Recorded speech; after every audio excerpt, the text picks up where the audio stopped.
안녕하세요. 인생의 순간들입니다. 우리는 살아가면서 정말 많은 사람들을 만나고 인연을 맺어 가고 있습니다.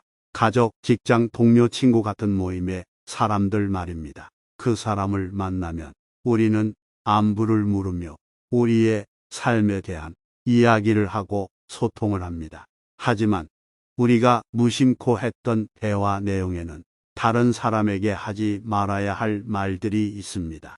오늘은 제가 다른 사람에게 하지 말아야 할 10가지에 대해서 알려드려도 입이 근질근질하신 분들은 참지 못하고 말을 할 것입니다.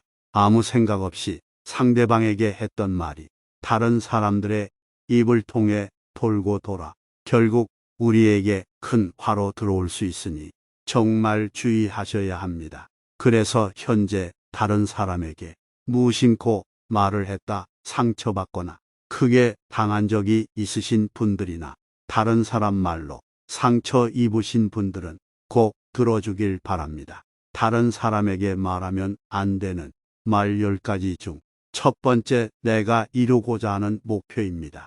여러분은 지금 이루고자 하는 목표가 있으십니까? 있으시다면 그 목표를 다른 사람에게 말하신 적이 있으신가요? 굳은 마음으로 목표를 정하고 남들에게 말하지 않고 묵묵히 하루하루 바로 그 목표를 향하시는 분들이 있으실 것이고, 어떤 분들은 만나는 사람마다 내 목표를 말하고 지금은 중도 하차하신 분들이 있으실 겁니다. 여러분, 혹시 이루고자 하는 큰 목표가 있다면 다른 사람에게 말하지 마시기 바랍니다. 목표를 상대방에게 말하지 않고 혼자 다짐하는 사람들이 그 목표에 성공할 확률이 더 높다고 합니다. 사공이 많으면 배가 산으로 간다 라는 속담 한 번쯤 들어보셨을 겁니다. 이 속담의 속뜻은 물길은 하나인데 사공이 많아서 서로 자기가 잘났다고 지시하고 간섭하면 결국 목표했던 목적지까지 가기가 힘들다는 뜻입니다. 그리고 그 조언을 해주는 사람들은 나에 대해서 우호적일 수도 있고 적대적인 사람일 수도 있습니다.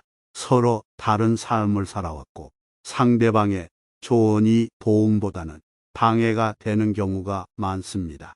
솔직히 우리 자신에 대해서 제일 잘 알고 있는 사람은 바로 우리 자신밖에 없습니다. 매 순간 선택과 책임은 우리 스스로 지어야 합니다.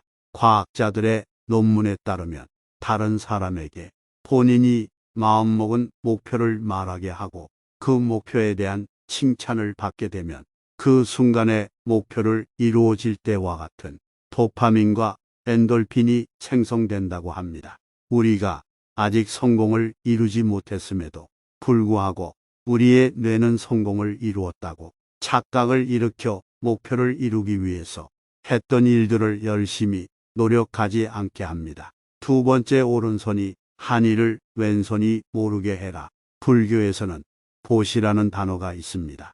사전적 의미는 은혜를 널리 베품입니다. 내가 은혜를 널리 베풀면 그 복은 몇 배가 되어서 돌아 나온다고 합니다. 그 복을 내가 못 받으면 내 자손자에게 전해준다고 합니다. 하지만 여기에도 조건이 붙는다고 합니다. 바로 베풀고 바로 잊으라는 것입니다. 나한테 매일 밥과 술을 얻어 먹었던 친구가 내가 집값을 놓고 오는 바람에 어쩔 수 없이 밥을 삽니다. 그래 놓고 자기가 밥을 샀다며 그렇게 생색을 냅니다. 다른 사람에게 선행을 베풀며 그것에 대한 티를 팍팍 내는 사람이 있습니다. 이러한 행동은 다른 누구의 눈에는 기고만장하고 고만해 보이기까지 합니다. 여러분, 우리가 하는 선행은 우리가 말하지 않고 정말 진실된 마음으로 베풀었을 때 그때 빛을 발합니다. 우리가 베푼 선행은 베푼 순간 그것으로 끝내야 합니다. 내가 선행을 베풀었으니 빛을 발했으면 하는 마음도 가지시면 안 됩니다. 세 번째, 내 치부를 말하지 말라입니다. 우리는 완벽한 신이 아니기 때문에 다 사연이 있고 때로는 잘못된 선택으로 남들에게 말 못하는 치부가 다들 하나씩은 있으실 겁니다. 제발 부탁이지만 내 치부는 아무도 알 수 없는 판도라의 상자에 넣어서 바닷속 깊은 곳에 묻어놓고 잊으시기 바랍니다. 꼭 우리의 문제가 아니더라도 우리 가족의 비밀, 친구의 비밀, 회사에서, 학교에서 생겼던 일 등등 말입니다. 여러분들이 자주 쓰는 말을 제가 한번 맞춰보겠습니다. 너만 알고 있어야 해입니다. 지금 소름 돋으신 분들 몇 분 계실 겁니다. 여러분, 내 입을 떠난 말은 이제 내 것이 아닙니다. 내 것이 아닌 말을 친구가 다른 친구에게 말했다고 우리는 친구 탓만 하고 있습니다. 내 친구는 착합니다. 친구에 대한 비난을 멈추시고 본인의 입을 비난하시기 바랍니다. 내 입을 떠난 내 치부에 대한 비밀은 사람의 입을 통해서 살이 붙기 시작합니다. 네 번째, 돈 자랑을 하지 마세요. 여러분은 돈이 얼마나 있으신가요? 부유한 사람도 있겠지만 누군가는 정말 힘들게 하루하루 살아가고 있고 죽지 못해 사는 사람들도 있습니다. 퇴직금으로 받은 돈을 아들 사업 자금으로 댔다가 도들 잊고, 친구가 투자하라고 했다가 돈을 잊고, 보증 잘못 써서 돈을 잃고, 우리는 참 많이들 돈을 잃습니다. 우리나라 사람들만큼 일확천금을 좋아하는 사람들도 없을 것입니다. 돈 자랑을 하려며 최소 내가 가지고 있는 돈 1%는 주변 사람에게 베푸세요. 그것도 아깝다고 생각하시면 돈 자랑은 하시지 마시기 바랍니다. 다섯 번째, 나만의 철학. 각자의 신념과 자신만의 철학이 있습니다. 100명에게 물어보면 100명이 전부 다 다를 것입니다. 나의 철학이 아무리 좋다고 해도 다른 사람 눈에는 말도 안 되는 철학으로 느껴질 수도 있습니다. 나의 철학을 다른 사람에게 강요하거나 설득하지 마시기 바랍니다. 지금 이 이야기는 자녀를 가지고 있는 부모님들께 드리는 말씀입니다. 아이들에게 좋은 길로 인도해 줄 수는 있겠지만 강요는 하지 마시기 바랍니다. 자녀를 겪어보신 분들은 아시겠지만 중2 때는 부모 말에 정확히 반대로 행동합니다. 특히 예민한 청소년기에는 소통을 자주 하고 이해하려고 노력하고 큰 사고 없이 잘 크도록 지켜봐주는 시기입니다. 제발 본인의 철학은 본인만 소신 있게 잘 지키며 살아가시길 바랍니다. 여섯 번째, 가족의 비밀입니다. 우리 자신들도 사연이 많은데 부모형 자식들도 다 사연이 있고 비밀이 있습니다. 혹시 여러분들 중에 자녀들의 일기장이나 다이어리를 몰래 꺼내 보시는 분들이 있으신가요? 그런 적 있으셨다면 당장 멈추시기 바랍니다. 내 아이 내 새끼지만 사생활을 지켜주는 게 서로의 정신 건강에 좋습니다. 현명한 사람들은 아무리 가족이라고 하더라도 서로의 사생활과 자기만의 생각을 존중해주고 또한 다른 사람들과 절대로 공유하지 않습니다. 우리 아이의 일기장을 몰래 보고 그 애로사항을 먼저 이야기했더니 아이와 사이도 안 좋아지고 상황만 더 나빠졌습니다. 그렇게 시간이 흘러 또 일기장을 몰라봐서 아이의 고민을 알게 되었지만 다시는 몰래 보지 않기로 해서 말도 못하겠고 나만 며칠째 끙끙 앓고 있습니다. 이럴 때 쓰는 속담이 모르는 게 약이다입니다.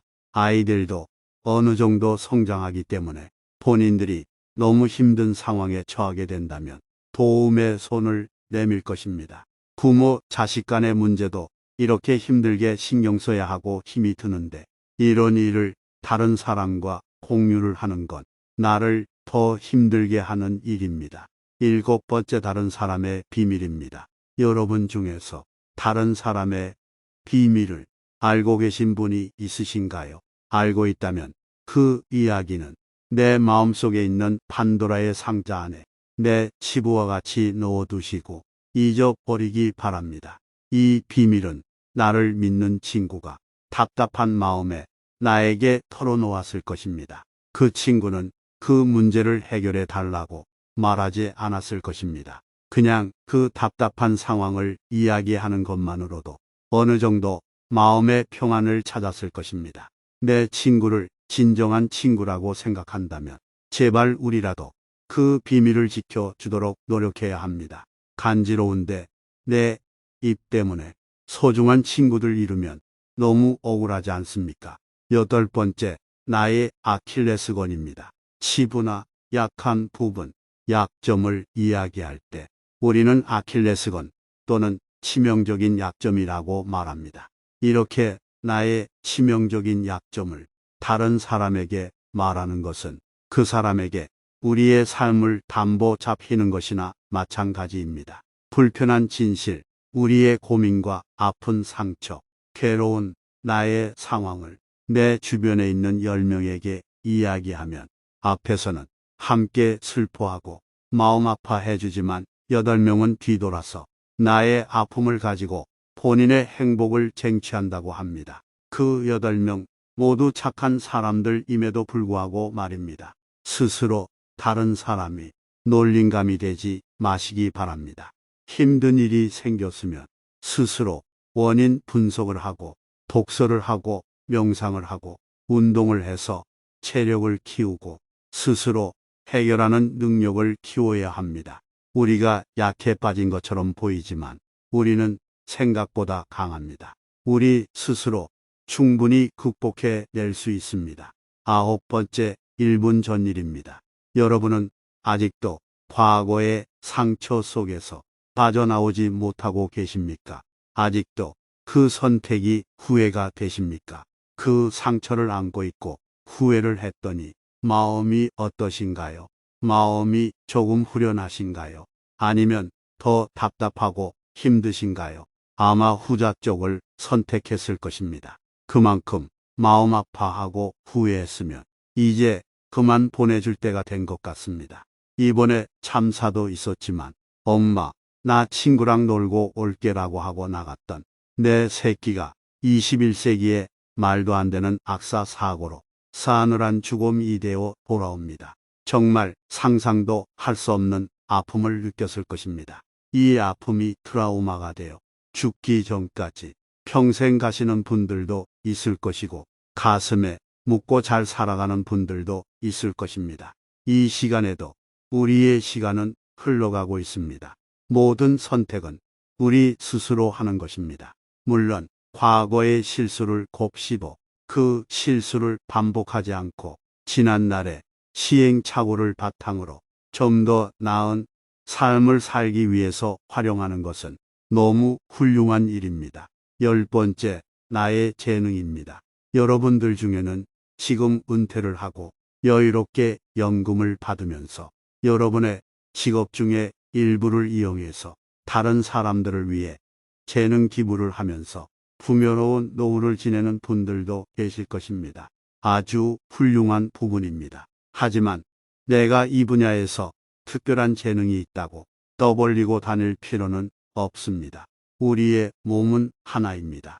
하지만 누군가는 여러분이 그런 특별한 재능이 있다고 하면 도와달라고 요청을 할 것입니다. 사람들이 제일 싫어하는 게 뭔지 다 아실 겁니다. 바로 누구는 해주고 누구는 안 해준다고 차별당했다고 생각하는 것입니다. 힘든 상황에 처해 있는 사람을 봤다면 말 대신 그냥 조용히 가서 도와주시기 바랍니다. 말하지 않았기에 아무도 내 능력을 모르고 있었고 꼭 필요한 사람에게 적시적소에 내 재능을 하게 되면 상대방은 크게 감동할 것이고 우리 또한 뿌듯할 것입니다. 또 재능을 기꺼이 기부했다면 거들먹거리고 말고 그냥 겸손한 마음으로 잊어버리시기 바랍니다. 여러분, 우리는 이제 청년이 아닙니다. 아무리 재능이 뛰어나고 해주고 싶어도 우리의 몸을 아껴가면서 사용해야 합니다. 우리 자식들에게 건물은 못 물려주더라도 건강 관리 잘해서 짐은 대지 말아야 합니다. 오늘은 이렇게 남들에게 말해봤자 득될 게 하나도 없는 10가지에 대해서 말씀드렸습니다. 이것도 하지 말라, 저것도 하지 말라 했다고 사람들과 인연을 끊고 살아가는 의미가 아닙니다. 아무리 죽고 못 사는 사이라도 한 치 앞도 알 수 없는 게 우리네 인간사입니다. 나만의 원칙과 신념을 정하고 한계선을 정해놓고 남들이 넘어오지 못하게 막아야 할 것이며 우리 스스로에게 약속한 부분을 꼭 지키셔서 정신적인 고통을 받지 마시기 바랍니다.